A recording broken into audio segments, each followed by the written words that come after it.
Hello and welcome to Damon Patch Podcast, episode 533. I'm your host, Ryan Johnson. We just talked a bunch about cars and all sorts of other stuff. Mostly cars and me being a cheap ass, but then also a secret environmentalist. Yeah, that's right. But yeah, we're going to get into some video game news. But first, Matt has a all new video game fun fact for us. No, I don't this week, actually. Sorry. No, I do. Oh. No, I do for sure. So this week is a bit of a kind of a relevant one, I would say, personally, to a story that we covered last week, which was the EB Games Canada stuff. And so I wanted to talk about EB Games Canada, or Electronics Boutique Canada. So it had some humble beginnings, of course, founded in 1977 in the King of Prussia, which is a mall in Pennsylvania, by James Kim. It was just called Electronics Boutique because, of course, Pennsylvania is in America. They did not have a lot of, games or anything like that. This was kind of pre-gamer and like nerd kind of culture. They had a lot of calculators, digital watches, pocket organizers, stereos, electronic pens, things like that. But they shifted toward video games and computer software in the late 1980s thanks to the rise of consoles and home computers. By the early 1990s, games took over, and in 1993, the company rebranded to EB Games to match its new identity. Now, what's kind of interesting about this is that I remember the local EB Games being called Electronics Boutique. Mm-hmm. I was born in 1992, so I wasn't 1 year old. So the Canadian stores, maybe this is just one specific example and like a personal story, but that place stayed as Electronics Boutique, I want to say, until I was almost 10, if not 10, around there. I was completely aware when going to that store that it was called Electronics Boutique. In fact, I think I bought my copy of Mercenaries Playground Destruction from Electronics Boutique, I believe. Is this a Berenstain Bears situation? No. I mean, no, actually, I was going to say it's entirely possible they just didn't update the sign, but that's not correct because I don't know if you remember this, Ryan, but in the mall that we're talking about, which is called Limebridge Mall, it was on the upper floor and it moved to the bottom floor and it was still Electronics Boutique. That's my recollection as well. Now, this is long time ago. Our memories could be completely altered. But we also have two of us that we've never talked about this in particular. Yeah. I'm signing it into fact. Anyway,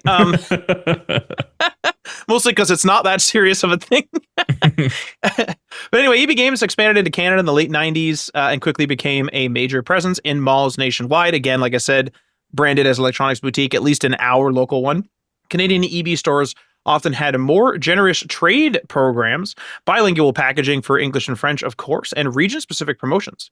Many Canadian gamers will remember the red plastic EB Game Saver cards, which were early loyalty programs before Edge and the Power Up rewards. And there was also some Canadian exclusives that I have examples of. So they had and this isn't just in the 90s, this is throughout the sort of EB Games Canada life cycle. They had the spend 50, get $10 Edge card credit. This promotion rarely appeared in the United States. There was also bonus trade credit on game launches. Canada often gave 25 to 50% more than US counterparts. And there were also some Canadian-only pre-order bonuses like special edition handbooks or in-game items through EB Canada partnerships. And of course, through partnerships with the publishers and things like that, because I remember one of the Assassin's Creeds, I actually have like this Ziploc bag, but it's like a fancy one. And it has like a book and stuff in there. And like, that's what it was. Because I remember when I used to buy all the Assassin's Creed collector's editions. And I couldn't, I found it online. It was a statue, whatever. And I tried to purchase that and I couldn't find it.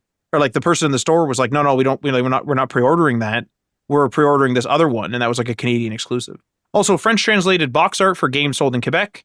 And some even came with reversible bilingual covers. So if you're unfamiliar with physical games, because there's going to be some people that aren't, literally like the cover art. So you'd open the case all the way, pull out the art, and you could like spin it around to get the different languages. So the GameStop rebrand era in 2005,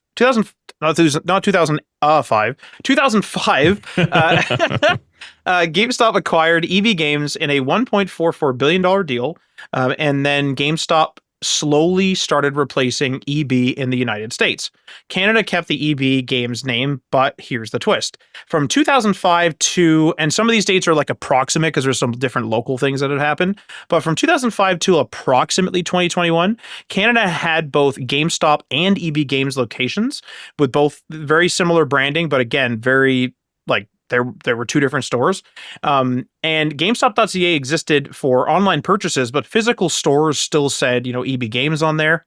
GameStop slowly started creeping in, though, even in the EB locations with things like power-up rewards, how the receipts were laid out, if you want to get down to the nitty-gritty, some corporate branding. But the storefronts, again, sort of that like face was still very much EB. And in our case, in that same mall that we're talking about, our EB Games stayed, and they opened up a GameStop literally down the hallway, which was crazy, but also kind of awesome because I'd be like, man, EB Games didn't have this game. I'm going to go to GameStop. And we always thought, and this is not confirmed at all, but we always thought that was some sort of like market check. Like we wanted to know, like, are people going, what we thought was, what they were doing was doing the numbers and being like, hey, these locations are very close to like, they're like 50 meters apart or something like that. Which one's going to do better? Mm-hmm. And we always thought it was like a contest. And this is just speculation that we had as kids, but it was like, is this a contest kind of where it's like, which brand do we want to keep in Canada? Since GameStop, of course, has purchased all this stuff. EB Games. So I'll go into the US transition timeline before I jump into this contrast with Canada part, I suppose. So the US transition, basically on October 6, 2005, GameStop officially completed its acquisition, and shortly after that deal, US EB Games locations began rebranding. But by mid-2006, so very quickly, almost all EB Games stores had either been converted to GameStop or closed down if they were in overlapping areas. So you'll notice that EB Games stuck around to like kind of wishy-washy around 2021 in Canada. So there was a kind of a large brand recognition with EB/Electronics Boutique in Canada, and so the US market, they were already familiar with GameStop because they had GameStop and they had some EBs. And so it was like a little bit of a just sort of like, oh yeah, it's just all GameStop now. Whereas here, we didn't have GameStop at all. We only had EB. And so we kind of like kept that for nostalgia's sake, it almost feels like. GameStop actually at the time had a dominant retail presence in the US. So like maybe there'd be some local nostalgia for EB, but their nostalgia would likely lie in GameStop just because it was so dominant there. And many US malls actually both had, kind of similar to the thing that we had, both had a GameStop and EB Games store because they were competitors. And then, of course, once this acquisition thing happened, then it was like, hey, we got to close down one of these, rebrand one, close one down, whatever. Consolidating all that stuff was key because, I mean, you're not going to have a GameStop and then a GameStop in the same mall, generally speaking. That'd be bizarre, eh? Although we did, kind of, so it's kind of weird, but... What was the rationale there? 2 video game stores in the mall.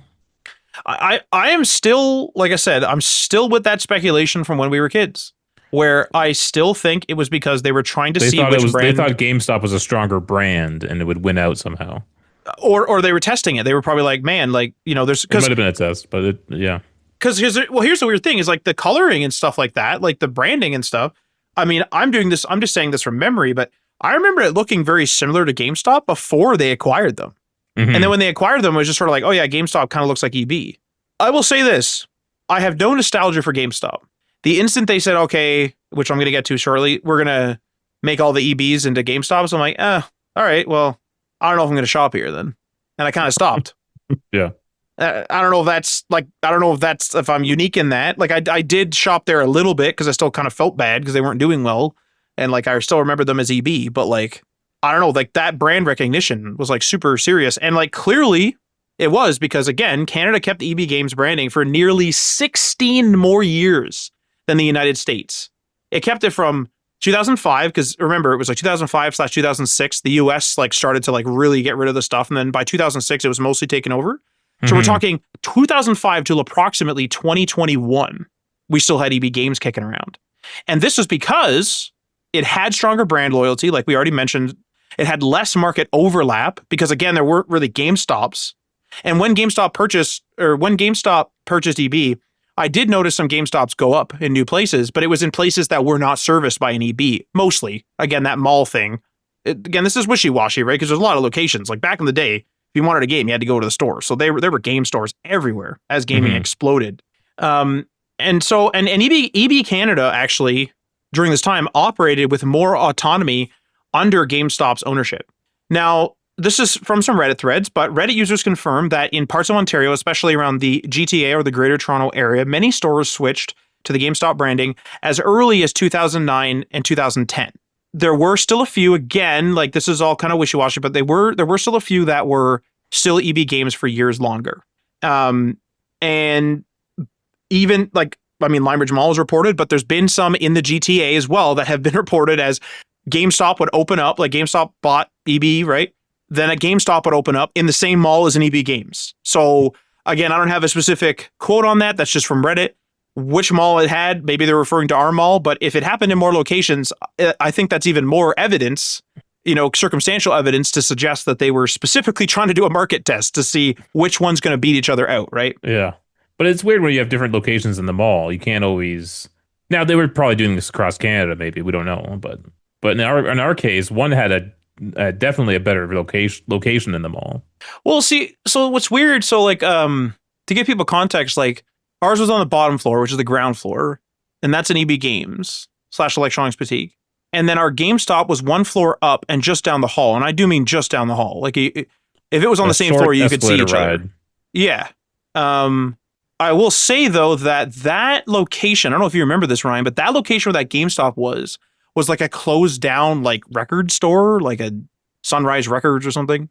And so it was still there. That's still there, but I think it had moved locations or whatever. So like the store area that GameStop took over was like really large, is my point, kind of thing. I remember going in there several times, and I don't know, even as a kid, I just like, I don't know if it was the brand loyalty or whether it just kind of sucked in there. It was kind of dark in there. Yeah. But also it had like a dark purple carpet and like dark painted walls, so like that didn't help. I also walked in on the two of the employees pretending to anime fight, and I just like kind of looked at them, and then they like looked really embarrassed, and that's burned into my memory. So oh no.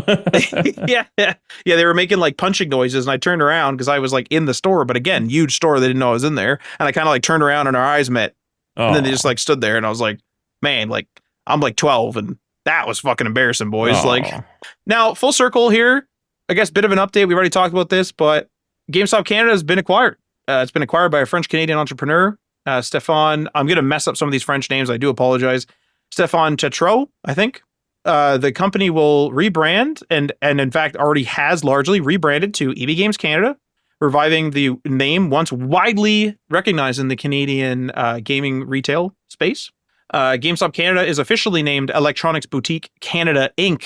The new ownership, so Stefan, he's the founder of Import Dragons, a toy-based company, and I'm going to butcher this, I apologize, Boisbriand, hopefully that's correctly said, Boisbriand, Quebec. You took the French classes. Yeah, but these are specific names now. These are proper names. Didn't they teach you the grammar, though, and how to speak the letters? Well, okay, Ryan, to be clear, if I sounded this out in English, it'd be Boisbriand. So I think Boisbriand is correct. Yeah, say it very lazily, and you'll get it perfectly. No, I'm not getting to that. But Stefan also owns or co-owns, McFarlane Toys, a U.S. action figure brand, and recently partnered with Mastermind Toys, a Canadian toy retailer. Now, holy crap, freaking Mastermind, eh? It's crazy, but here's the thing. The reason why this sale happened largely is because some parent company troubles. GameStop Corporation, of course, big Wall Street thing that happened a few years ago. It was in trouble back then, and that's partially why it happened. Then there was a bunch of stuff that happened. I'm not going to get into all the Wall Street crap. Thing is that U.S. Jesus Murphy, I can't speak today. GameStop Corporation in the U.S. has been struggling financially. So sales in 2024 dropped by 27% to $3.82 billion. Despite this, net income rose significantly to $131.3 million, up from $6.7 million in 2023. So there's some hope there. But the company, obviously because of some of these issues, had announced plans to sell its Canadian and French branches in February 2025 amid asset reevaluation and cost cutting. And that now we're where we're at last week when we were discussing how EB Games Canada is like really going to start kind of doing some branding changes, starting to become, I'm going to say, the good old days again. And I'm probably going to start shopping there again. No. Oh, wow. All right. Yeah. I mean, I'll I support things that I like, so I'll be there. Nice. And that's it. That's the Awesome. fun fact of the week. All right. Thank you, Matt. Thank you, Ryan. I'm going to hop into the news for the week. First off here, Sony strikes strategic partnership with Elden Ring publisher Bandai Namco, acquires 2.5% stake. This was from IGN. They acquired 16 million shares as part of the acquisition, and it forms a broader strategic partnership with Bandai Namco and will focus on expanding the fan community for IP such as anime and manga around the world and strengthening engagement. Sony said it has historically collaborated on various projects in the fields such as games, anime, and music with Bandai Namco and plans to extend this collaboration to a broader range of areas. While not explicitly addressed in the announcement, gaming forms a substantial part of both companies, and it's hard to imagine a world where From Software's gargantuan Elden Ring, which Namco Bandai publishes. Wait, did they switch Namco Bandai, but it's Bandai Namco? Do you remember they recently switched their name? I actually don't remember that. But it's just funny that the person writing this article, so I think it's supposed to be Bandai Namco, but in the article he said Namco Bandai. But he also previously writes Bandai Namco as well. Yeah. So yeah. Isn't expanded further. After all, Sony is already the largest shareholder in FromSoft's parent company, Kadokawa, and an Elden Ring movie is already in development. Quote, the two companies intend to implement initiatives including the expansion of works as well as products and services based on IP developed by Bandai Namco, leveraging Sony's strengths in areas such as production and distribution of anime and other video content, as well as merchandising, Sony said in the press release. I think the overall thing is like, what do you think Sony gets out of these strategic partnerships where they're not buying Bandai Namco? They're not buying the From Software parent company, Kadokawa. Like, what's in it for them? What do you think their plan is? Well, one thing I was actually going to say right away is like they seem to be pretty close and were close before this additional acquisition of 2.5%, and yet like we don't have a Bloodborne 2, and not to sound like a broken record with the Bloodborne 2, but we also don't have another PlayStation exclusive game, just in general, which I find really fascinating. Like something like Elden Ring Night Rain probably would have been a great PlayStation exclusive game because it's like a spin-off. They're just testing it. Well, they're I kind would of take in issue bed with with that Sony. What? Wait, you would take issue with that, because it's a spin-off. right? It's not a brand new title. Like Nintendo's getting like some From Software game. You know, that's fine. Right. But it being an Elden Ring Night Rain, then I'm kind of like, that kind of sucks if they made that exclusive. I'm not saying it wouldn't suck. What I'm saying is that I'm surprised that there aren't more things that are coming out for Sony exclusively with their relationship being so close and apparently getting closer. Well, that's what I'm trying to figure out. What's their calculus here? Well, I mean, it's hard to not think of the idea that Xbox has, which is just get gamers to buy your stuff no matter where they are. Mm-hmm. However, Sony has just sort of recently kind of started doing that. If you eliminate the PC and you look at the sort of console war, if you want to still call it that, the console war consoles, so it's the PlayStation and the Xbox, it's like they're trading prisoners, right, with Gears of War and Helldivers 2 soon. And like there's a couple of, or like for example, I can't think of another example, but there's one big example, which of course is Destiny, which is Sony owns Bungie, but also at the same time, Destiny 2 and Destiny were on all the consoles originally anyway, because the acquisition of Bungie happened later after those games had already released.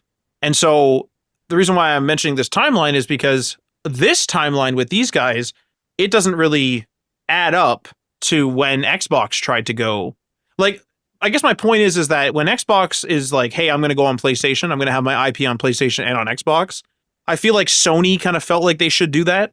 And it's almost like they have almost been secretly doing that with relationships like this, where they're not directly doing it, but they are getting data and they are benefiting from cross-platform sales. I kind of feel like you have to, because like we keep hearing that like, you know, the budgets are high, that gaming isn't really growing outside of the consoles. Like sales of consoles is not like skyrocketing. Although the Switch 2, I think, is outselling, you know, the previous Switch and stuff. So they're having maybe greater success. But they're also like a different kind of deal. Nintendo still very much kind of is like the kids console. I know a lot of adults play their games and stuff, but I think that like if someone came up to you who doesn't know anything about gaming and they say, "Oh, I have like a 10-year-old kid. What console should I get them?" I would probably recommend the Switch, right? Um, you said 10-year-old? Well, maybe 8. What you think? Well, because wait, okay, so the reason why I hesitate there is because, and I'm not saying Nintendo is bad for that age. This is a personal opinion. Is that I started sort of like really kind of finding my own opinions and thoughts about games when I was about 11 or 12. Hmm. And I understand you're saying 10, which is before, but not that far before. And I mean, in my mind, and this is totally my opinion, it's like Nintendo does feel pretty childish still, and the adults that play it are largely nostalgic, which is totally fine. I mean, I have a Nintendo Switch. I'm not trying to look down on that. But if someone were to come to me and ask, I mean, I would honestly say, do you want to buy games all the time? The answer would be no. I'd be like, cool, buy an Xbox and Game Pass, and that ends it. Well, I think Nintendo games are for adults too, though. They're stuff like Mario Odyssey and even I was even watching a review of the new Donkey Kong game. They're pretty complex, and I've played with my cousins who are like, what was the obviously the younger ones had more of a struggle with it. He might have been like 5 or something like that.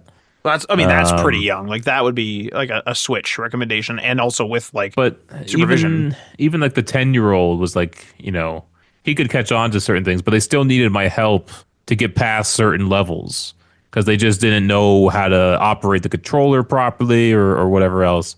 So those games are still they can be harder for than just being a kid. Right.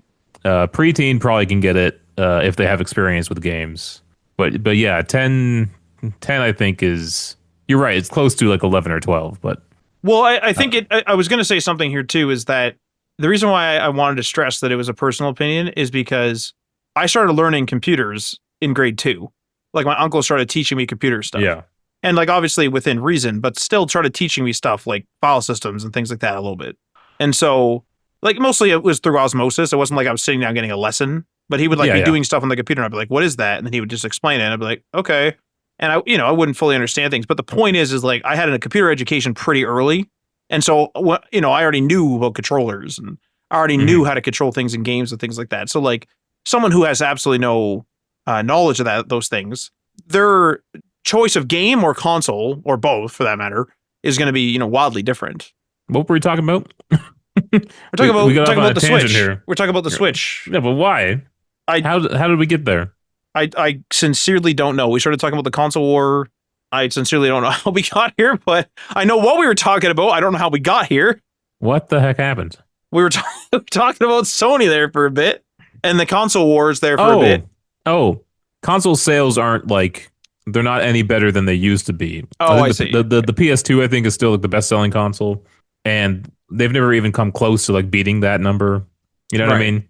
So it's not like consoles, even though there's greater population, even though there's supposedly more gamers out there, they're not gaming on the consoles, and they have a big problem right now.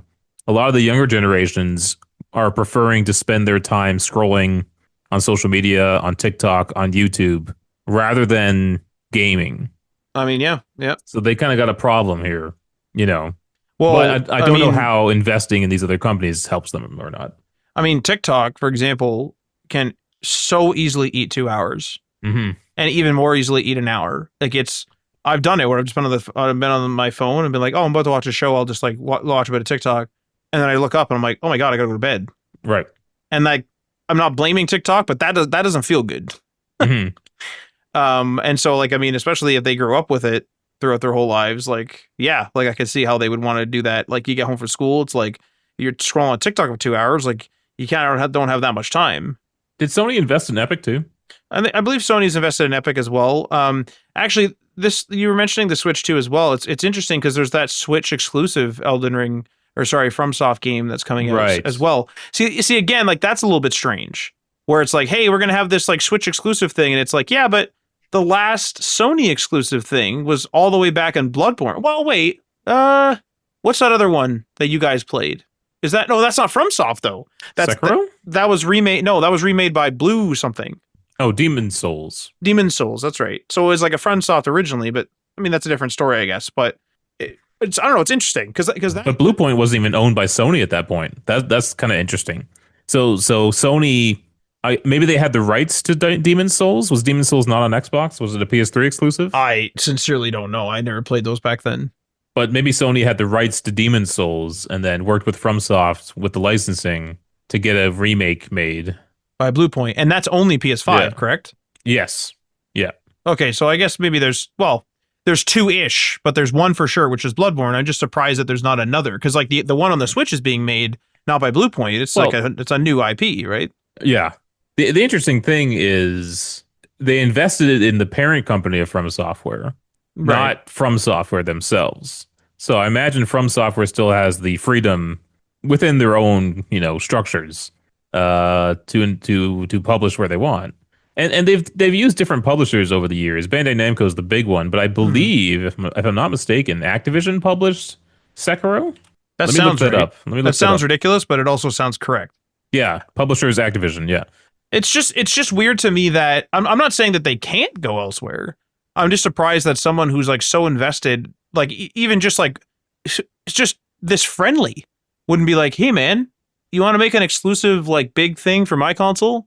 Yeah. I'm just surprised that like that's not like happening, or like not that we know of. So I don't know what these investments do. And Sony did invest in Epic back in 2022, a $2 billion round of funding to advance the company's vision to build the metaverse and support its continued growth. So Man, I don't know if they're The sharing metaverse profits. feels like it's a decade old now. Fuck. Well, you know what the problem with the metaverse is? What's that? They tried to force it on people. Yeah. They Yeah. tried. No one was asking for it, and they're like, "You're going to love the metaverse. Here it is in your face." And it's just like, no, people didn't want that. Like it's fun in Fortnite, but that's all it really is just you have skins from different things, and like I can be Darth Vader and running around, an Indiana Jones temple or something like that. Right. But that's not. You can't really do anything else outside of that. Do you know what I mean? Yeah. Well, the metaverse was kind of weird too because it's just sort of like, hey, go live online. Like I feel like it would almost be better if they were like, hey, hey everybody, like if you have a VR headset, your Facebook profile, you can walk around in this like digital world and hang out with people. And that would be less of like a, yo, boot up this specific like Facebook Horizons thing or Meta Horizons thing. Yeah. I feel like because I honestly feel like a bunch of older people would get into that. Mm-hmm. They'd be like, oh man, like, you can buy a cheaper at the time, like Quest 2 headset. And then they'd be like, man, this is freaking awesome. Like I've said it before on the show. Like I honestly feel like VR is an AR, mostly VR, I guess, like off the top of my head, is a huge accessibility tool. Yeah. Like Yeah. I mean, like think about people are always like, oh, I don't want to be cooped up in like a retirement home or something like that. It's like we have the technology so that you may be physically cooped up there, but you don't have to be there. Mm-hmm. We have that tech. Like it's not consumerized quite yet and things like that, but it could be. And like I don't know, I'm kind of a proponent of that. Like I think that makes a lot of sense. Like, it's literally Surrogates. It's almost like Surrogates the movie, right? Yeah. Except you're not Yeah. going to be an action star. You're just going to be going to the movies and stuff like that. But like that'd be sick. Like, oh, your legs don't work anymore. Don't worry about it. Like, sick, cool. Man, the new personas in the Apple Vision Pros is like insane. Like they almost they look like people now. That's a crazy advancement in such a short time. Yeah. I'm curious if they're gonna do full on bodies or not. Because right now it's just your face, and it's not even your hands, even though your hands show up. But they just have general hands, and they match like your skin tone. But they're Right. just like general disembodied hands that float around. But I'm curious if they would ever do full on bodies. But even the metaverse, is that just a floating head too? Or you just No, they didn't They have got legs bodies for a now? while, but now they have legs. Oh, that's right. Yeah. Alrighty. Well, it'll be interesting to see where Sony is kind of taking all these investments. It almost seems like maybe they're not as interested in buying studios anymore and just investing in other publishers and studios. I don't know. It's an easy way to have other people make you rich. Yeah. All right. Next story here. Sony is making it easier to use a PS5 controller on other devices. This comes to us from Mobile Syrup. In a PlayStation blog post, the company confirmed that the latest PS5 system update beta is introducing the option to pair a DualSense to more than one device at a time. This means that those who use a controller on PS5, PC, and/or mobile will be able to jump between all of these platforms. The existing DualSense connectivity requires it to be manually repaired every time you switch between these devices. The feature, which is now available to those in the PS5 System Update beta program, allows you to assign devices different slots using the action buttons triangle, circle, cross, and square. Once paired, you can then switch between connected devices by pressing the PS button and the assigned action button. A thorough breakdown of this process is available on the PS blog. So I kind of put this in for me because I don't know how much you switch like controllers around, but since I've been like trying out gaming on my Mac and on my phone, my iPad, and still using these controllers on my PC and stuff, I have like kind of desperately needed an easier way to switch between devices because it is a pain in the ass to have to reset it up every time. I actually don't have this issue mostly because I have a headset that requires a dongle, so I can just like move the dongle, like plug it into one, plug it in the Oh other. yeah, right. And then controller wise, I have about 14,726 Xbox controllers. So, so I could pick and choose. I could even pick and choose from the Xbox One era if I really wanted to use on various consoles or PC or what have you. So, I'm kind of good this way. However, I will say like these controllers are expensive. Like it makes sense to allow people to be able to switch easier because I do have this issue with my Bluetooth headphones, and it's a pain in the ass. It's a huge Mm-hmm. pain in the ass to get to switch. Mm-hmm. I like interesting that they're using the face buttons. We were kind of talking about what would be the method that they're doing this. So it's kind of cool that you just hold down the PS button and then choose the one you want. Um, right now it's not so bad because I can keep my PS5 controller paired with my PS5, but then if I use a cable to plug it into my Mac, it doesn't mess with the pairing. I can use it wired and then wireless on the PS5. Right, yeah. But it would still be nicer just to like use it wireless and then just quickly switch between them and stuff. Like I mean, the Xbox, like I use the dongle, and I still use the really big dongle. To be clear, it has a button on there to sync, just like the Xbox does. And I mean, you could just very quickly, there's a sync button on the controller, sync button on the console, sync button Yeah. on the dongle. So all three have the sync button. It's pretty easy. But I mean, this like new DualSense way to switch is probably the way forward. Obviously, this is like I have the large dongle. It's from the Xbox One era, so like it's pretty old. But also like we're living not only in like a multi gaming device future or like current, I suppose, but we're living in like I go from my computer. I get sick of sitting in this chair. Yeah. Jesus Murphy, and then I like grab a tablet, write a little bit on my OneNote. Maybe I'll play a game even, right? Yeah. Stream a game or something. Sometimes I'll like do a bit of a game. Maybe it syncs to my phone. I'll go to my phone because I need to walk around or whatever. Now I'm upstairs, pull out a laptop. Like I have a lot of devices. And so this is, I understand just the dual sense here, but like this is a welcome addition. Like anything that allows you to like kind of keep up with the lifestyle that they show you in the commercials by selling you so many devices, which I Yeah. have purchased is a welcome addition. I guess the only problem is wearing out your your sticks a little faster because you're using it on all your devices rather than like buying another controller for a dedicated device. I mean, yes and no. Like, I mean, there's certainly like financial intelligence, maybe literacy. I would say generally in buying something and then using it up. Yeah. Like you, and when I say that, I mean obviously if something's breaking prematurely, that's not good. But if you use a dual sense into the ground, like if that thing owes you nothing, like that's what I go for. That's why I'm a Hmm. secret environmentalist because I use things until like I've taped it 40 times and then eventually it's like holy crap, that thing is like not going to work anymore. Hmm. Um, and I mean, here's the other thing though. I will say the DualSense, I don't know what the frig happened to my battery. My DualSense battery from a controller just a few years ago is already pooched. So like that's going to be something that goes on these things. Like I'm going to replace it and it does look really easy to replace. I watched a YouTube video, but it just sucks that like, I mean, my PS3 controllers never did that. I used my PS3 maybe 3, 4 years ago and like my controller was still fine. And like the DualSense, I understand there's a lot more tech in there, but so like you are right. Like the wear and tear is going to show, I would imagine, depending on how much you play, like rather quickly. So here's my I've been wanting to do this setup for a while. Uh, I have my main living room where I do most of my gaming, and Yep. in my bedroom I have a TV, but it's just a smart TV. But the smarts are pretty slow because it's just like it's not like one of the better TVs. And so I've been wanting to get my Apple TV on there. I have an Apple TV in my living room, But a new one is potentially coming out this year. So I've been waiting quite a while now, actually. Like actually maybe 2 years for a new Apple TV to come out. Because I want to take my old one and then put it on my TV in my bedroom and then connect a dying connect a controller to that Apple TV and like stream like games on it or something. That'd be cool. But sorry, but why are you waiting? So I already have an Apple TV, and Yeah. it's already old. There's already a Yeah. model out, newer than the one I own. Oh, and you wouldn't want to buy another quote unquote old model. I don't want to buy the one that's the current model, only for a new one to come out. So I've been waiting for the new one because like Right. we've kind of been expecting a new one for a while. But the rumors are pointing to sometime this year. So hopefully, I just have to wait a few more months. But yeah, I did have days where I'm like, I should just go buy one.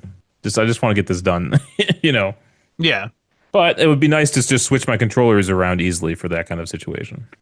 Well, I mean, I used not on my current Google streamer, but on my old Google Chromecast with Google TV in it. I did try an Xbox controller sync to that, and I will say the latency was very bad.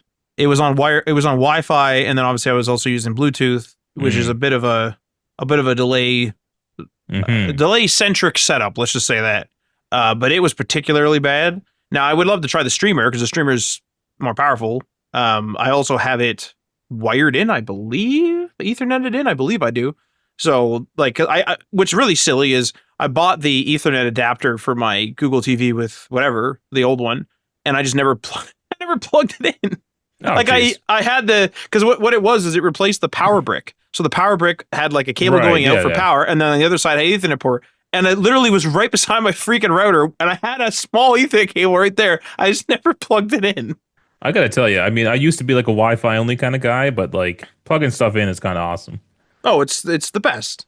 Like when you're on Wi-Fi, it doesn't happen so much nowadays, but like maybe like 5 years ago, if you had like your Apple TV on Wi-Fi, it would like load it in like SD really quickly and then Right. switch over to HD, and that always bothered me. But when you plugged it in, it was pretty much instant, like 4K or whatever.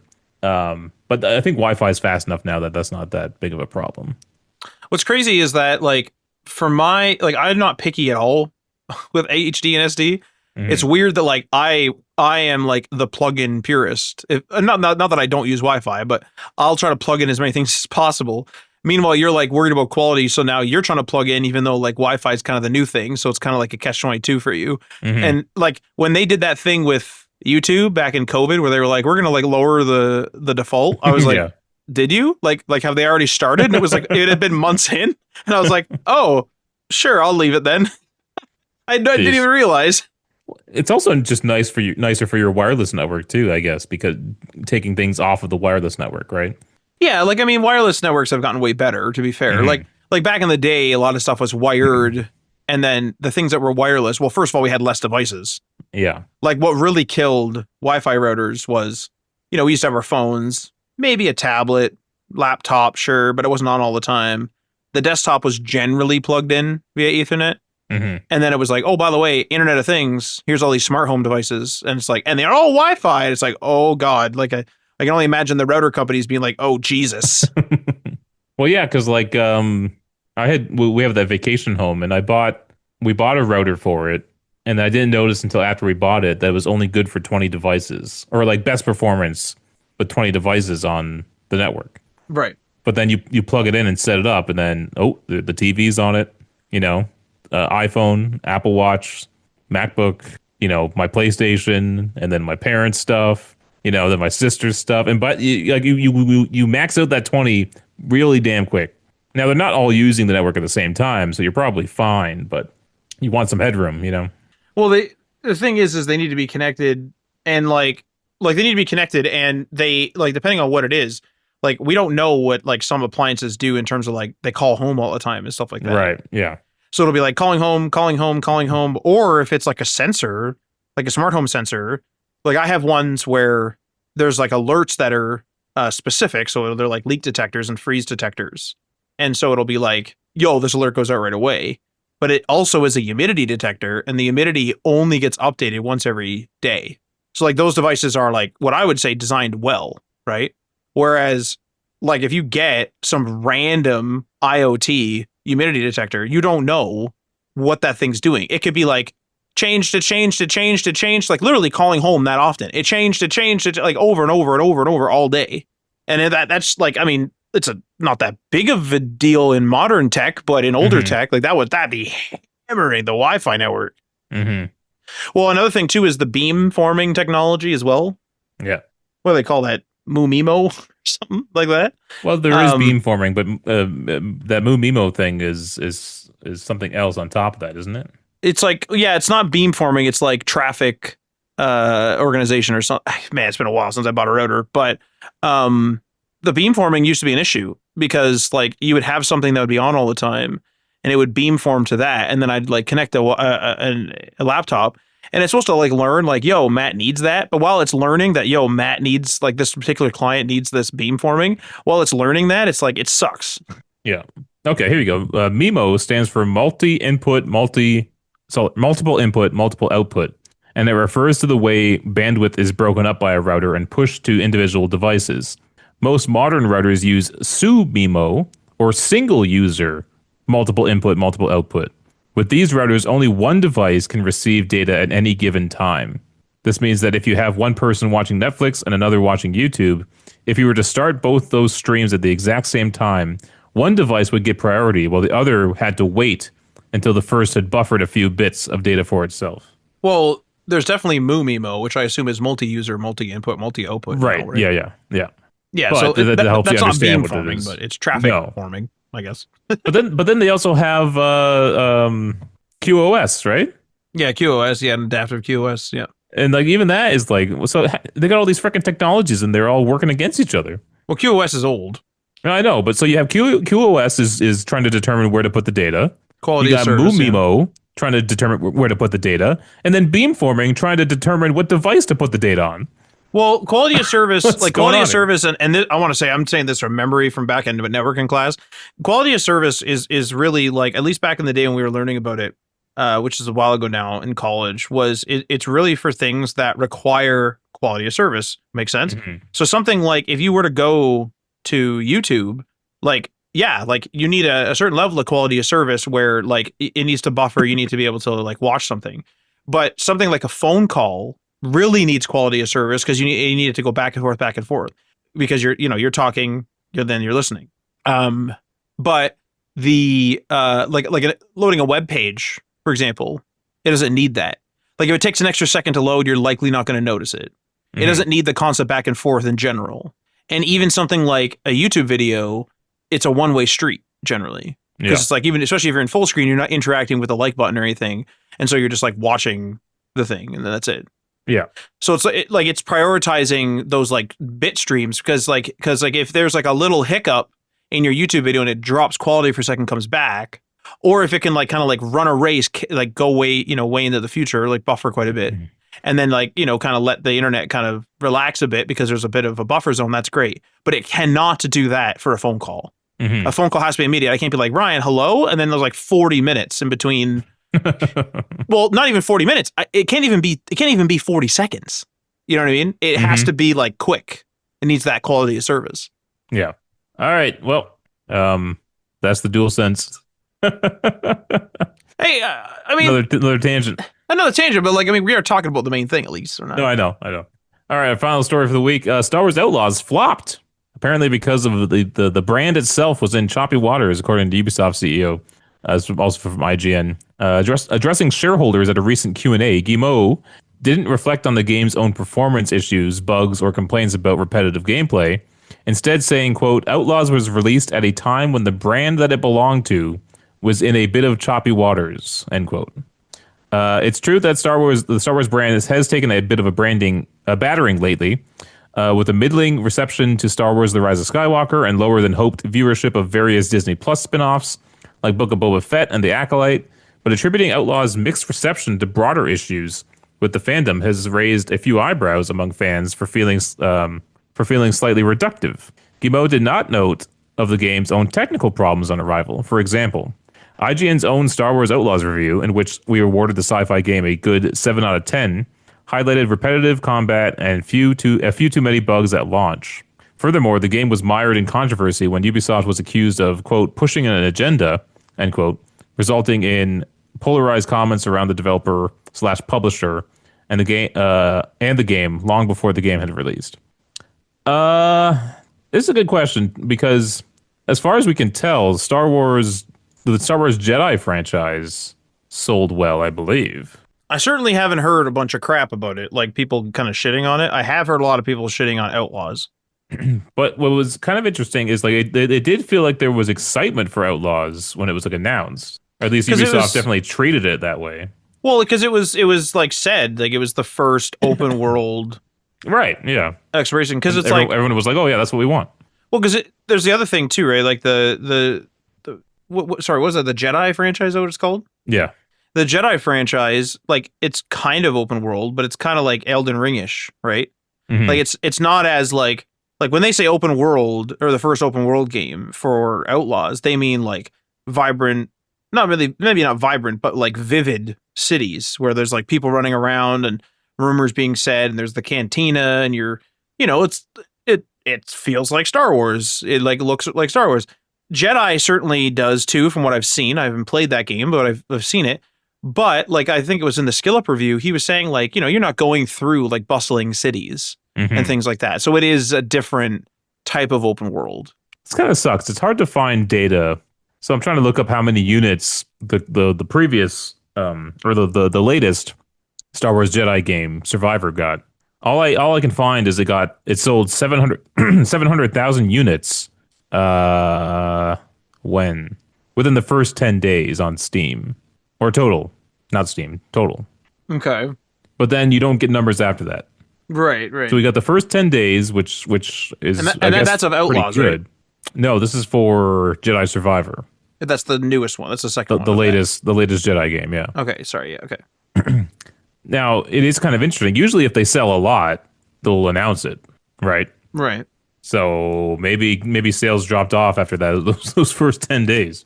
I mean, in terms of like conversation though, like I said earlier, like the Jedi games have not received as much controversy as this Ubisoft Star Wars Outlaws game.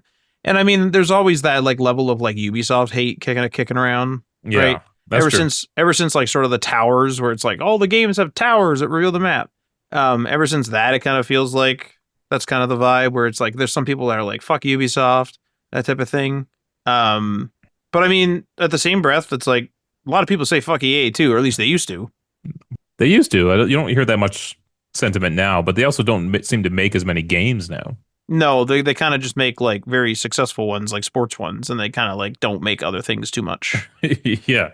So I think here's one of my problems. Like, I'm just looking this up. Outlaws sold like 1 million copies. At least that's what we have as like reported during its launch window in August 2024. So 1 million copies sold. However, that did not meet Ubisoft's expectations. Of course. And it had a high budget. So this is one of those annoying things where it's like the game sold a lot of units, at least in launch, but because the budget was so high, that means nothing, right? But what if the budget was in line with what if it wasn't a crazy budget? Then you could have this game, maybe people have problems with it, but that would leave room and have it be successful enough to make a sequel where you can improve on these games. The classic case is Assassin's Creed. Everyone hated that first game or whatever. But then the second game is like one of the more favorite games in the series. But Assassin's Creed 2 is really good. It doesn't feel like IP is given that chance to grow anymore. No, because the budgets are so big, and it takes so long too, right? Yeah, so that kind of sucks because everyone talks about that 2007 era when all those franchises started launching, franchises that like went on for like a decade or more. Like there's still many still kicking around. Has that happened at all lately? Has any game gone on to be the next like Halo or Gears or whatever? I mean, like the Jedi games, like they're making another one, aren't they? I heard it's like they had a trilogy planned. I don't know if that third one is actually in production or not. Okay, well, if we just assume it's in production, I mean, I don't know how long that's going to be or whether it's just going to be a trilogy or whatever, but I mean, that would be a successful franchise then, for sure. Not as big though, like you're saying. Like Assassin's Creed is an example. Like I know a lot of people hate Assassin's Creed, but Assassin's Creed is freaking huge. Apparently, they are working on the third Jedi game. Okay, so there you go. But that kind of disproves Guillemot's theory that it was the brand that hurt sales. Yeah, we should actually tackle that question. Like, I will say, like, Star Wars, like, I want to be clear here. I am not a huge Star Wars fan. I'm very much like, I'll go see the movies and be like, yay, Stormtrooper, and that's it. Like, that's my like level of knowledge. So if I'm saying something out of turn, there's your disclaimer, because like it's likely out of turn. But the thing is like the vibe that I got from Star Wars around the time that Outlaws came out and before it was certainly like one of sort of like fuck Star Wars kind of thing. Mm-hmm. A lot of the shows were coming out and some of them were good, some of them were bad, things like that. It was like Disney's killing this thing. Star Wars sucks. The movies suck. Star Wars sucks. The whole thing, right? And only the old stuff is. That's the vibe I got. Not that I've like read a specific article or what have you. It's the vibe I got in general from people. Mm-hmm. That, if we consider that to be true, and then we also have the fuck Ubisoft people, of which there may be some crossover, maybe not, but likely there will be quite a bit of crossover. We take that into consideration as well. That could be a bit of a perfect storm, but I just actually started, which we'll talk about in what we're playing. I just actually started Star Wars Outlaws last night, and I enjoy it, but I can already see it becoming repetitive. Mm-hmm. Especially when you like walk up to somebody and then like Nyx grabs them and then you do the same animation. Like that's one thing already where it's like, okay, so I get it, like to an extent where like this game, like Star Wars Outlaws, is not perfect. Mm-hmm. But I think you're right in saying, yeah, but it's the first one. Yeah. I think that's correct because The Division was the exact same way. And The Division may be actually one of those franchises that you're talking about, whereas The Division has a third one coming. Does it? Yeah, they're making Division 3. They already said that. Mm. So Division 3 is coming. And like Division 2 has gained a lot of support. Like it's has had support for years. And the Division 1 had support for years, but not as many years and not as like kind of serious support, in my opinion. And it's because that first game got a lot of controversy. It was kind of like a 7 out of 10. Kind of like Star Wars Outlaws 7 out of 10. Mm-hmm. So, I mean, I'm not saying that Guillemot is necessarily correct, but I do think it did play a factor. Was it the main factor? I don't know. And I think a big question mark here is there's going to be a lot of Star Wars fans that also play games that are not huge nerds, that don't, follow the news. They don't follow the controversies. And if there's just a Star Wars game, they're just going to buy it. Why weren't they there en masse? Maybe maybe that million sales is them. Maybe they, meaning Ubisoft, expected too much. I don't know. Like there are a lot of facets here. Like it's impossible to tell what all the consumers of these games are thinking and what their calculus is on what game they're going to buy or not. Because the Indiana Jones franchise is not doing well either. The last movie was not great. The movie before that wasn't great. And yet, as far as we can tell, the Indiana Jones game was a success. So the health of the franchise doesn't necessarily mean that your game's going to do good or bad. A very fair point, honestly. I don't know if you can attribute it to that per se. Did it have an effect? Sure. Maybe someone saw, the Book of Boba Fett and was like, okay, I'm kind of done with Star Wars. And maybe they didn't pick up the Star Wars Outlaws. I don't know. Right. But I don't think it was enough to really tip the scales on whether the game was successful or not. Well, I'll say this. Like if we take it out of Star Wars and we move it to Avatar, the Avatar game. That's a perfect example. Like the Avatar game made by Massive as well. That game is really fun. That game also, I've never completed it, largely because it's very repetitive. Mm-hmm.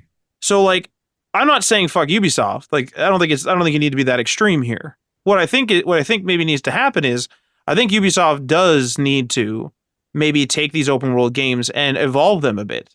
Like something like The Division, it's gunfights, things like that. But when they took The Division 1 and then they went to The Division 2, it's still gunfights. Mm-hmm. But they tried stuff. 3 different dark zones, a repetitive mode at the end of the game where spoiler alert, but like that one mercenary group keeps attacking you. They added multiple expansion packs. They just added one right now. There's like excursions. You can upgrade your watch now. Like there's a ton of stuff to do in the Division 2 in comparison to the Division 1. A ton of stuff to do. And in that first game, it was largely like you can do the expansions, which were all paid. You could do HVTs if you wanted, which was added later. redo the story, or Dark Zone. There's quite a few things there, but there's also not that much there if you didn't buy the expansions. Hmm. The Division 2 was like a more properly supported game. If you did not pay for an expansion, you still got quite a bit more content. And there's a heck of a lot of content if you do pay, and it's not even that much because a lot of sales come up, things like that. So that is a series that Massive / Ubisoft has made that has evolved its gameplay. And I'll say this is like, I understand that Star Wars Outlaws is a different game than Avatar, but it's kind of the same game. Like Avatar is definitely an Avatar game, right? You're picking plants and you're flying Akrons and crap, and like there's all this Avatar lore, and people are talking about the Sarentus and stuff like that. Like it's there's life trees and stuff like that. Like that is an Avatar game, but it's still very much like the Sky People have this base. Go take it out, right? Go take out that thing. Like go take out this base. Go have this gunfight. Go do this. Go do that. And there's no multiplayer. I mean, there is co-op in the Avatar game, but there's no like multiplayer to like lean on like the Division. Like the Division not only evolved its gameplay, but it's also multiplayer, like up to 4 players, right? Or others if you're doing PvP. And so like this might be a thing where it's like, Star Wars Outlaws is the first in the series. Like it's like a quadruple whammy kind of thing. Star Wars is not doing too well. Outlaws is the first in its series. Ubisoft has like the Ubisoft people, and to the fault of Ubisoft has not evolved a lot of their open world gameplay in a while. You know what it kind of feels like to me is that just that Guillemot is out of touch. Well, especially after he said that Skull and Bones was quadruple A. Like, good Christ. That's one of the things I was thinking about, where it almost feels like he just thinks, oh, Ubisoft only makes good games, and it's the audience not buying our games that's the problem. Skull and Bones is a quadruple A game. People should buy it and like it. Outlaws didn't sell well because of the Star Wars brand, not us. You know what I mean? And Avatar is the perfect example. Avatar made $1 billion+ dollars. The movie did. Right. And then, as far as we can tell, the game didn't sell well. Right. So, how is the franchise, the health of the franchise, what leads a game being a success or not? It's not. That's a very good point. Actually, I should have actually brought that up. That's a very, very good point. So, because like what that sequel was like 10 years after the original, and it still sold. I mean, the movie sequel, it still sold like hotcakes. Yeah. So, I wonder if the problem was choosing Massive to do these. Massive been working on 2 Division games plus DLC for the last 10 years, and these games, these single player games they made, have the trappings of a multiplayer game where you have these repeating missions where you grind, for gear and stuff. And I wonder if they weren't the right studio to choose for single player games. I actually think that they are very good at single player games. So I'm actually going to like say a bit of devil's advocate here. I wonder if Yves Guillemot feels, or it seems like he's out of touch a little bit. But if you look at Star Wars Outlaws, if you look at Avatar, if you are a huge fan of Avatar, I feel like you would like the game. It's repetitive, yeah, but it's from what I'm a surface level Avatar person. Like I just kind of watch the movies. I'm not really a huge Avatar fan. I'm more of a fan of Star Wars than Avatar. Let's just put it that way. And like the thing is like the games look really good. They look really good. They actually handle pretty good. I know there's some bugs and things, but they handle pretty good. The gunplay's good. It looks fantastic on my computer because it came free on my computer. The Avatar game did. And for Star Wars Outlaws, from what I've played, again, as a surface level Star Wars fan, it looks really good. And if you took an IP that I love, Stargate, and you did the Ubisoft treatment, I'd have like an erection for the next decade. Like it'd be like, holy fuck, like dial the gate, boys, fuck. Like here we go. And it would get repetitive, but I would be in that like universe, and it's a well put together universe. Like I'm not going to say that those games are bad. I know that a lot of people would probably think that that's stupid. I think the issue is there's gamers out there that play a lot of games. Yeah. And that's not an issue, but it's an issue in general, but it's an issue for Ubisoft because gamers churn through games, like especially if they're avid gamers. And to churn through one Ubisoft game is to churn through effectively, mechanically, many Ubisoft games. That first time you go through is not bad. The very first RPG version RPG style, I suppose, of Assassin's Creed is not bad. Yeah. But then to go through that again, and then go through it again, and then go through it again with a different aesthetic. If you a gamer, like gamers like to go through series. If you were a person that was like, I played the old ACs, I like ancient Greece, I haven't played any of the RPG ones, I'm gonna play Odyssey. Mhm. You'd probably love it, buy all the DLC, go through it, it'd be great. And then if you were handed Origins, which I know is the one before it, and you don't mind ancient Egypt, you'd probably be like, Jesus, this is starting to get a bit fatiguing. So I don't think these games are bad. I think that they need to evolve because Right. these are games being played by gamers. Like again, like if you are like Ryan, like if I don't know if you have any IP that you love that is not serviced at all. Like my Stargate example, for one, give it to Oh, that's fucking a good Ubisoft. question. Like give Stargate to Ubisoft. Make them make that game look fucking awesome. Yeah, it'd be repetitive as fuck, but I'll go fight the Goa'uld all day. Yeah. I'll dial the gate. I'll fly the freaking puddle jumpers. Like, do it. Yeah, do it. Yeah, give it to Ubisoft. And like, I know a lot of people would probably be like, Matt, you're an idiot. It's like, no, because like but the thing is I would take a break from Ubisoft games for a bit. That game would come out and then I would play that. Mhm. So not only am I getting the IP that I love, but I'm also getting like, I would say a well put together game. It just needs it needs a bit of oomph. Oomph. And it needs to continue to oomph as the Yeah. years go on. I think that's honestly, like, sincerely the issue. And there's proof of that with Ubisoft. Far Cry got a push. Mhm. Far Cry was like kind of niche. It was like super, kind of like, I wouldn't say it's mega realistic until you got to like Far Cry 2. That game was like received by some that they loved it. It's kind of like a cult classic, but it wasn't widespread appeal because it's, pretty difficult game. And the goddamn people keep chasing down with the Jeeps and you have malaria and it's a pain in the ass. A fucking pain in the ass. But the thing is, then Ubisoft goes, all right, hang on. Far Cry 3, it's like, okay. And then it's like, what about this next one, Pagan Min? And we heard the exact same thing from Far Cry 4. This is just Far Cry 3 again. But me, I only played Far Cry 3 once, and I didn't really wasn't really a completionist, but I liked the mountainous landscape of 4. And so I liked that setting, and so I played 4. 5 was another jump. Like 5 was like, let's go to America for the first time. It's like, oh, fuck, this is kind of cool. Okay. This is a totally new setting. The mechanics aren't totally new, but they're fairly new. That's cool. And now it's like 5, Primal, 6. It's like, hey guys, like I would give her an oomph again. Mhm. Like I feel like you need an oomph again. Yeah, the God of War reboot. Yeah, that's exactly right. Like you can't just have like the old God of War come out over and over again. That's how I feel about Halo and Gears of War. They need a God of War style reboot because they're largely the same game every single time. I wonder if shooters struggle because I don't know what you'd do for a shooter. But I don't necessarily mean change the gameplay. I mean change the vibe, right? Because God of War more so it wasn't as arcadey and like button mashy, but the combat was kind of similar, just swinging your axe at things instead of the blades, which you do get anyway. Spoiler alert. But they changed the mood and the quality of the product, right? They elevated it, and I think Gears of War could do something like that. Because I Gears think of War Assassin's Creed was, could do it too. yeah, Gears of War was made in a time when like a lot of games were very broy and over the top. Like Halo's a bit goofy. They're almost like 80s action movies, right? Right. And I just feel like they need to evolve into the 21st century and become modern action movies, which are a little more serious. Well, I mean, it's a prime example of that where it's like evolving into the modern equivalent.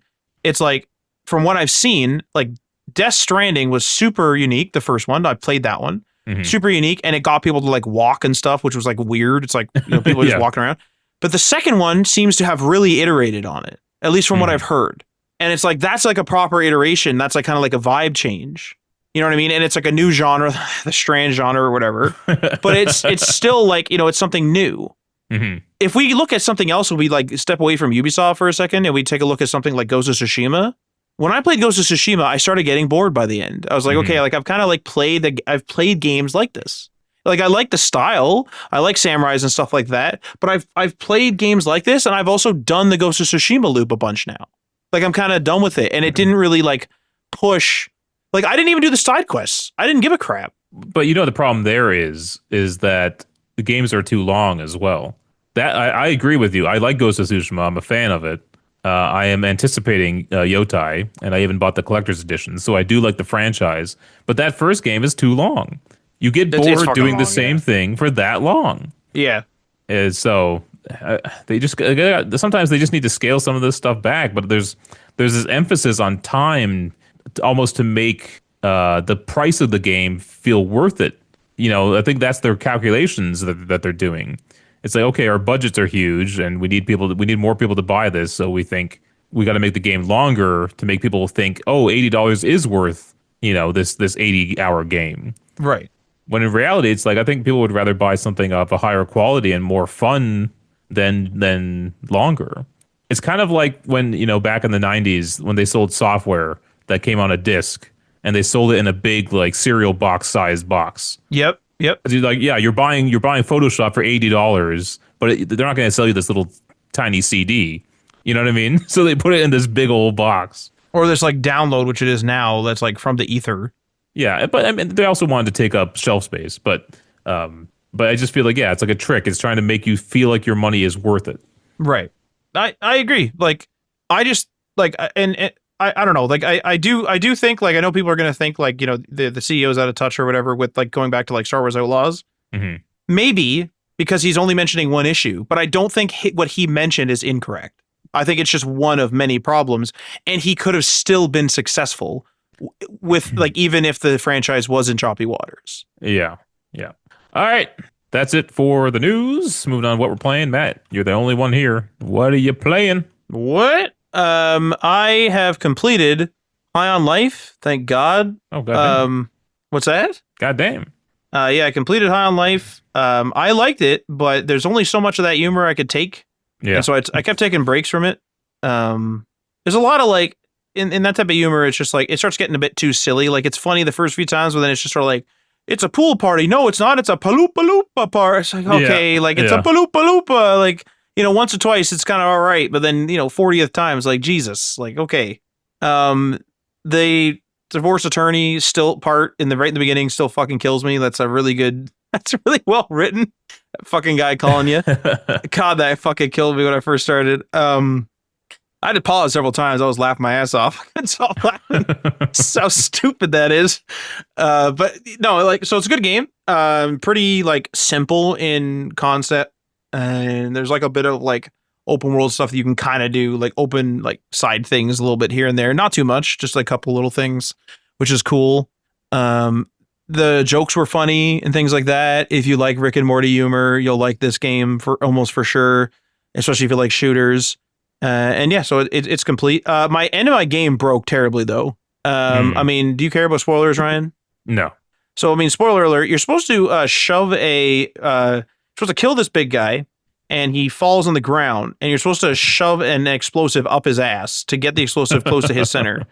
And he fell, like he died, and then he fell, but he disappeared. And I thought, oh, he's going to come back at stage 2. And then my Gatlin guy, he kept saying, hey, like, you gotta like put that explosive in there. You gotta put that explosive in there. I was like, put it where? And then eventually it said press L1, which is the action button over in this like little area. So I went over there, pressed L1, and everything disappeared all around me. I appeared, and I did the animation of shoving this thing up his ass. I appeared about 750,000 miles away from the map. I could see it in the distance, and then I fell into the ether for like 10 minutes. And I was like, what the fuck? And I thought it was going to like reset or something or catch up or whatever. It never fixed itself. So I restarted from a checkpoint, and then it worked. But then there's like a second phase, and there's like a second thing you have to do where you have to shove the gun up his ass. So you go shove the gun up his ass. And when I did that, not everything around me, but everything in my hands disappeared. So a little bit of buggy on that last part. Not great. Not a great look when you're, just trying to finish something.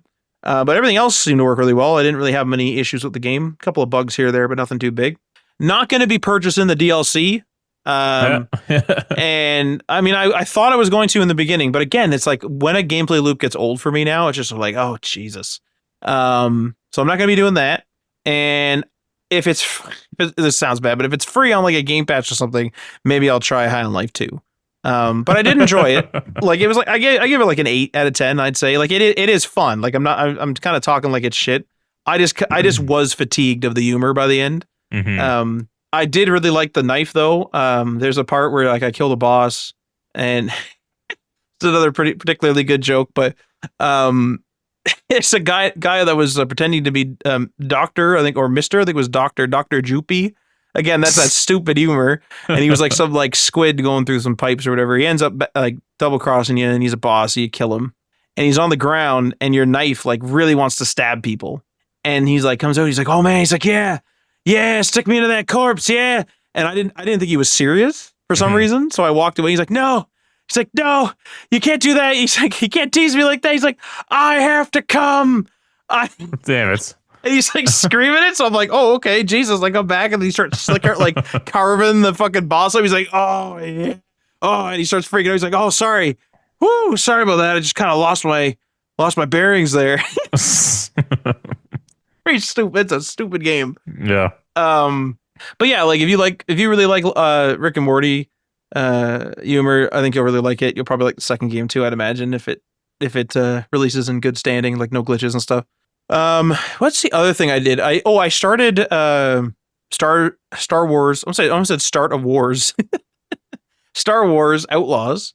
Just did the intro and got to the second planet for the time being. So I'm still in like sort of an intro phase. I can't fly my ship or anything. But for someone who's a surface level Star Wars fan, it feels pretty Star Warsy. It's pretty cool. It might be one of the, like, being the first open world Star Wars game. It really does capture the feel of Star Wars. It feels like Star Wars to me. Yeah, it feels like you're a character in the Star Wars galaxy. Yeah, the cities feel like the greasy underbelly, which they are because you're like a criminal. You're like in the greasy underbelly of the Star Wars like organized crime syndicates. Like it feels like that. The sound effects are great. Mechanics are simple and very Assassin's Creedy, like whistle when you're in bushes and things like that, which speaks to the repetitiveness. Nyx is cool. Like I don't mind Nyx. He's pretty cool. I like that you can get him to like attack or distract a camera, things like that. I'm sure some of that stuff might get a little bit old as I go through. But I'm going to kind of push, I think, for either the end of the game. Not that I'm trying to rush it, but like just sort of I'll probably do mostly main things, or I might just play this game kind of like on the side and just kind of casually because the world is cool. I'm thankfully like playing later on too, so there's none or maybe only a few of those like mandatory stealth sections, which is cool. Yeah, you've gotten all the changes and updates and quality of life features and things, and I believe now none of the stealth missions should be mandatory. Because there's a part where she said something like, if we get like caught here, like we're toast. And I was like, oh yeah, like this is like, I never got caught, but it was like, hey, like this used to be like a game with multiple mandatory stealth sections. I forgot about that. That's one of those weird decisions where it's like, you know, you would hope that the developers are gamers themselves, and it's generally known that mandatory stealth missions are not favorable. You know, it took Assassin's Creed a long time to get rid of the escort missions and stuff like that. You know, it's funny that it takes them a while to figure out that gamers don't like certain aspects, but like, don't they not like doing that in games? Why didn't that get caught? Unless they thought it was part of their vision for that game. Maybe they thought, you know, oh, she should, you know, is she really going to take on stormtroopers? You know what I mean? Or are they gonna like cut her down instantly? I was gonna say like it's probably something to do with trying to be like true to the IP / like they're their probably story. overthinking it. Yeah. Yeah. And also I think like maybe you could have mandatory stealth stuff like that on a higher difficulty maybe or something where it's like, yo, like don't make mistakes in this section. It's like, oh, if it's on like an extreme difficulty or something, maybe. I don't know if that would work out well either. I'm just kind of like shooting the shit there. Because I feel like even the people who are playing on hard want to have a good time. But no, I don't know. Like, the game seems fine to me. I know there's been a bunch of controversy. We talked about it a lot in this episode already. In terms of lore stuff, I wouldn't know if there's any problems. I haven't heard anything. I don't think there's any lore problems. Okay, because like sometimes that's the reason. Hell if I would know, because I wouldn't. And I don't know, it feels good. The leveling up kind of feels good. I kind of like, I didn't think I would, but I like how there's like different crime bosses and cool. Like there's like challenges as well. Like it'll be like, yo, like, you know, if you take down 5 people this way and also take down 3 people this other way, like you'll unlock this other ability where it's easier to distract them or whatever. It's like, okay, that's cool. Bit of repetitiveness in the animations, which is a little annoying, where it's like, hey, I'm going to go up behind somebody and then press Oh square. yeah, And yeah, then yeah. Nyx like bites them in the hand. They turn around, then I punch them. It's kind of like every time. Like, I don't know if I Hmm. need that. Um, but Well, no, the it's like game a looks little, good. it's like a little cutscene, right? It's not like it happens in the That's right. game. You know what I mean? It kind of cuts to like a little scene almost. Which is very like, I don't want to call it jarring, but very obvious. Yeah, yeah, And it's just sort of like, hey, like I get it. If Nyx is right beside him, sure.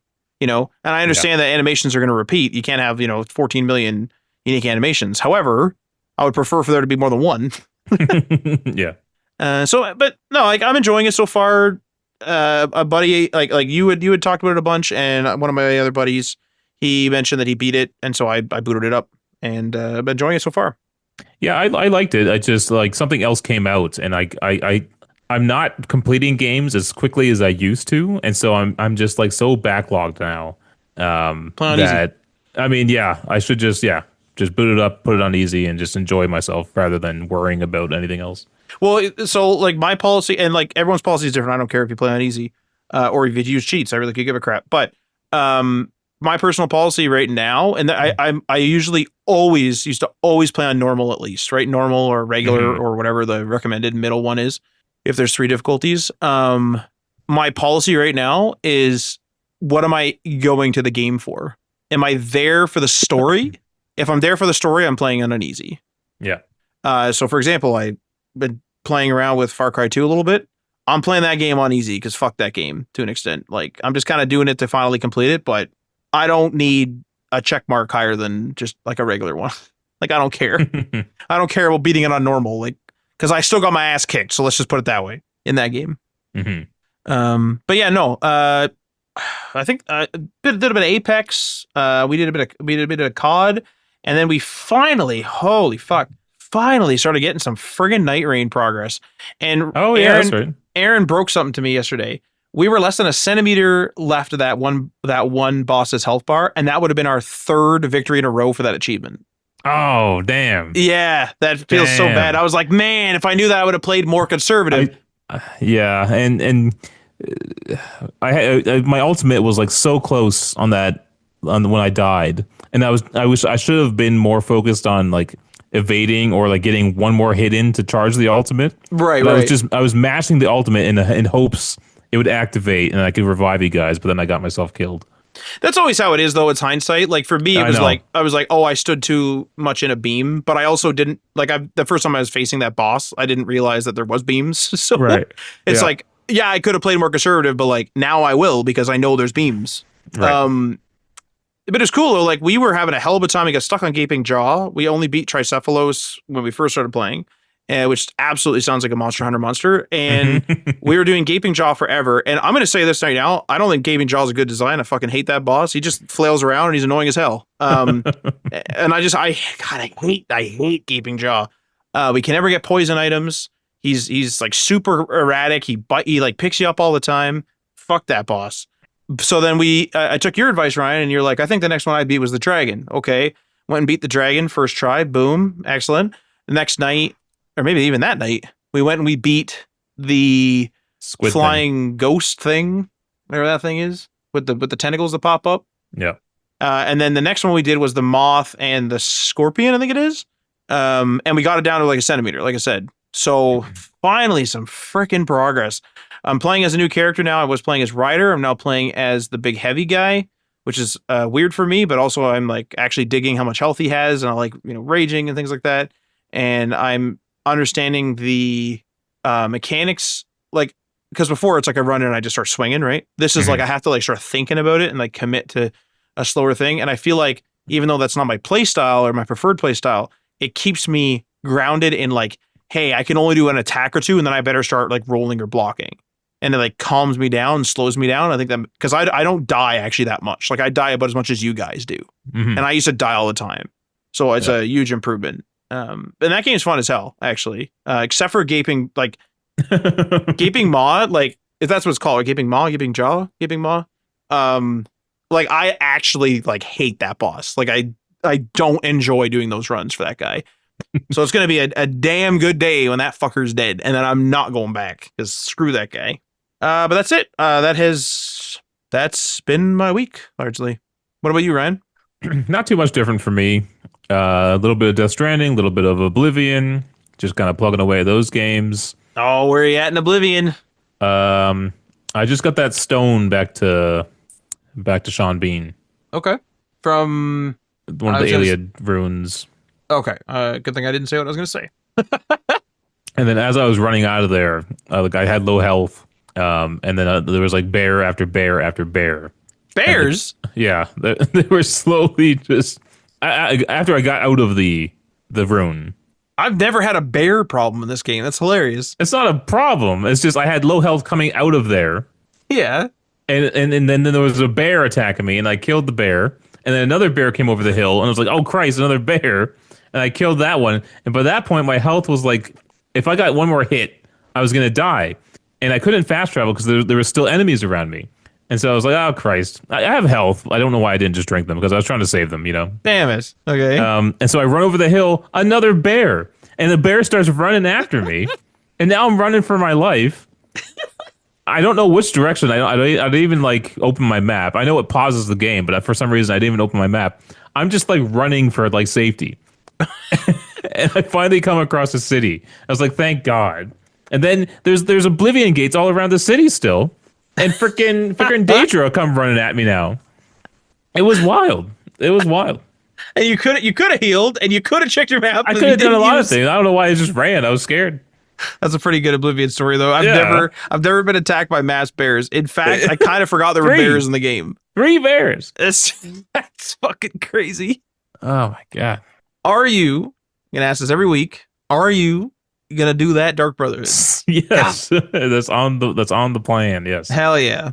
But this weekend I'm definitely going to need to focus on getting a lot done in Death Stranding because if I don't get that done, it's just going to delay other games that I want to play. I need to focus on that and just, clean that up. May I offer a bit of a suggestion? This is just my opinion. You can do what you like. Mm-hmm. I do that too, where I like, I'm going to finish this game, fuck this game. What I've been doing lately, though, is I still do that occasionally. I choose when to do that. But what I do now is I just kind of play whatever. Like, I don't care. So it's like, I started Far Cry 2, never went back. I'm pretty far, probably like 1 or 2 missions away from beating like Space Marine 2. Right. I'll just do that when I feel like it. I just started Star Wars Outlaws. But what happens is I chip away at all these games. And then like I finish a bunch like in succession really quick. Right. And so like, cause I'll message you when I beat a game or whatever. And I was like, boom, boom, boom, within a month, 3 games are down. And then like 6 months go by, I beat nothing. And then it's like, boom, boom, boom, boom, 4 games done. So I don't know if that helps you at all, but it like allows me to be like, I really like Space Marine 2 and I would like to play it when I want to play it. And I did that with The Wire, the TV show as well. And that was awesome. Like it took a break, come back, take a month off, come back, watch it every day for a bit. It's just more, I don't know, more organic. Just my 2 cents. I mean, yes, I want to do that. I talked about doing that with Oblivion, where it's like I'm not going to really worry about completing it. It's just going to be the game where it's like I boot up when I don't want to play something else. Right. So I'm not trying to get Oblivion finished. I'm just kind of picking away at it. But Death Stranding falls into that category of if I don't finish it now while I have the momentum, I'm not going to finish it. It's going to be another Star Wars Outlaws, and that's what I don't want to happen. Okay. So I need to actually focus on that because I want to play it. I want to finish it. And we got like Metal Gear Solid Snake Eater Delta or whatever the hell it's called coming out soon. Are you going to prioritize that even though it's a remake? I know. It's yeah. What about Mafia: The Old Country? I know. Thankfully, I heard it's a short game. That's good too. Yeah, Thank I don't God want for that that. open world nonsense in a Mafia game. I heard it's more like the original Mafia. Music to my ears. Just really quickly, I just saw a review like from Ryan McCaffrey. That's what he said, that it's shorter and it feels more like the original Mafia games. So That's real good. all right, that's it. Are you going to beat Death Stranding this weekend? Like, are you that close? No, no. I'll probably get a good chunk done, but Okay. I don't think I'll beat it this weekend. No. How close are you, or do you know? Like, is there? I don't know. Well, If there's an indicator. you can kind of tell because it's the same deal. I don't know if you care about mild spoiler. I don't even know if it's a spoiler or not. But you're reconnecting Australia. Okay, that's cool. Okay. So it's kind of the same thing where it's like, oh, I'm reconnecting America. I'm moving from the East Coast to the West Coast. So it shows you unlocking or connecting the different sections, right? So you can kind of gauge, oh, okay, if I'm connecting that place to the chiral network, that'll take out that chunk and that chunk and that chunk, and it's like, okay. So you kind of get a sense of how far you are across Australia. Okay. Yeah, kind of like going across America. Like you're approaching like that big ocean of like Yeah, yeah. I don't know, black stuff, whatever the hell that stuff is. Tar. Chiral things. Oh, tar. Tar. Okay. Just Yeah. just that simple. That's tar, yeah. Why? I don't know. Who knows what's going on with the lore? It's like all this tar appeared underground for some reason, and it's like it's almost like another dimension because if you've seen that ship in the second game, it rides the tar currents.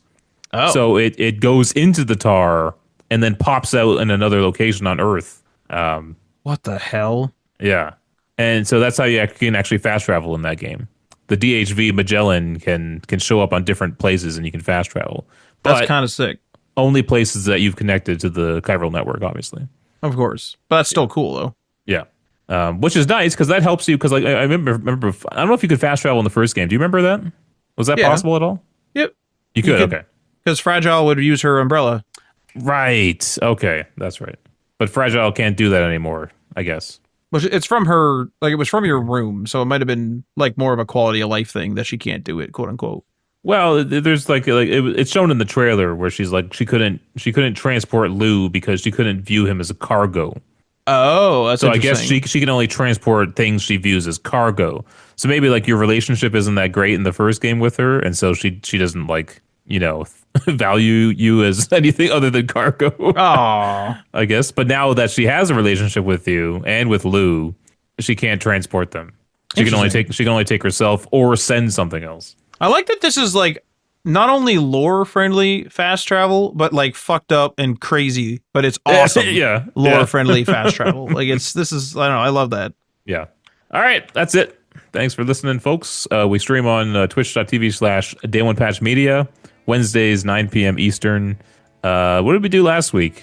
You and Tim were playing Peak. I was We all away. played a bit of. Oh, yeah. That's another game I played, and you played that as well a couple weeks before. Yep. Pretty fun. Decent game. But yeah, we'll be playing something, I guess. Maybe Halo Wars, maybe more Peak, maybe Orcs Maybe Must more Die. Orcs Must Die, yeah. Yeah, we'll see. All right. Thanks for listening. See ya. Goodbye. Peace.